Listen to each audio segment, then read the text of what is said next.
ಹೇಳ್ತೀನಿ, ಶ್ರೀರಾಮುಲು ಮತ್ತೆ ಜೈಲಿಗೆ ಹೋಗ್ತಾರೆ ಅಂತ ಇಲ್ಲಿ ನಾಗೇಂದ್ರ ಅವರು ಬಹಳ ಗಂಭೀರ ಸವಾಲನ್ನು ಮತ್ತೆ ಆರೋಪವನ್ನು ಕೂಡ ಮಾಡ್ತಾ ಇದ್ದಾರೆ.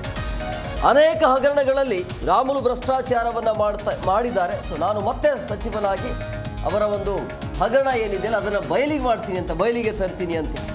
ರಾಮುಲು ಮಾಡಿರುವಂಥ ಅವ್ಯವಹಾರ ಬಯಲಿಗೆ ಎಳೆಯುತ್ತೇನೆ, ನಾನು ಮತ್ತೆ ಸಚಿವನಾಗಿ ಬಂದು ಅವ್ಯವಹಾರವನ್ನು ಬಿಚ್ಚಿಡ್ತೀನಿ ಅಂತೇಳಿ ಬಳ್ಳಾರಿ ಮಾಜಿ ಸಚಿವ ಬಿ ನಾಗೇಂದ್ರ ಈ ರೀತಿಯಾಗಿ ವಾಗ್ದಾಳಿಯನ್ನು ನಡೆಸಿದ್ದಾರೆ.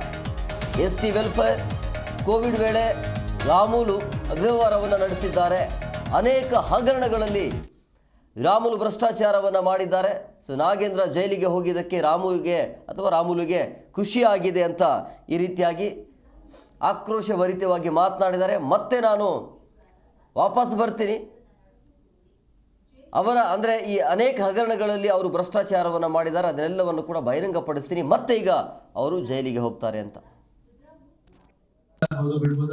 ಅವರು ನಿನ್ನೆ ನಾನು ಮಾಧ್ಯಮದಲ್ಲಿ ಹೇಳ್ತಾ ಇದ್ದೆ, ಅದೇ ಯಾವ್ದೋ ಒಂದು ಲೋಟ ಬಿಸಿನೀರು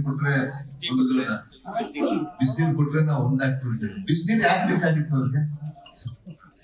ಅವ್ರು ಒಂದೇ ಇದ್ದಾಗ ಬಿಸಿನೀರು ಕೂಡ ಯಾಕೆ ಬೇಕಾಗಿತ್ತು? ಅಲ್ಲ, ನೀರೇ ಬೇಕಾಗಿದ್ದಿಲ್ಲ. ಅಲ್ಲಿಂದ ಅವ್ರ ಮನೆಯಿಂದ ಅವ್ರ ಒಬ್ರಿಗೊಬ್ರು ಕೂತ್ಕೊಂಡ್ರೆ ಕೇಳ್ತಾರಲ್ಲ. ಸುಮ್ನೆ ನನಗೆ ಅವ್ರ ಬಗ್ಗೆ ಗೌರವ ಇದೆ, ಆ ಪಕ್ಷದ ಬಗ್ಗೆ ನಾನು ಬೇಕಾದ್ರೆ ನನಗೂ ಅವರ ಪಕ್ಷದ ಸಿದ್ಧಾಂತಗಳ ಬಗ್ಗೆ ವ್ಯತ್ಯಾಸ ಇರ್ಬೋದು. ನಾವೆಲ್ಲರೂ ಒಟ್ಟಾಗಿ ಒಂದ್ ಕಡೆಗೆ ಇದ್ದೀವಿ. ಇವಾಗ ನಮ್ಮ ಪಕ್ಷ ಸಿದ್ಧಾಂತಗಳು ಬೇರೆ ಇದ್ದಾಗ ನಾವು ಪೊಲಿಟಿಕಲಿ ಅವ್ರ ರೈವಲ್ 100%. Apart from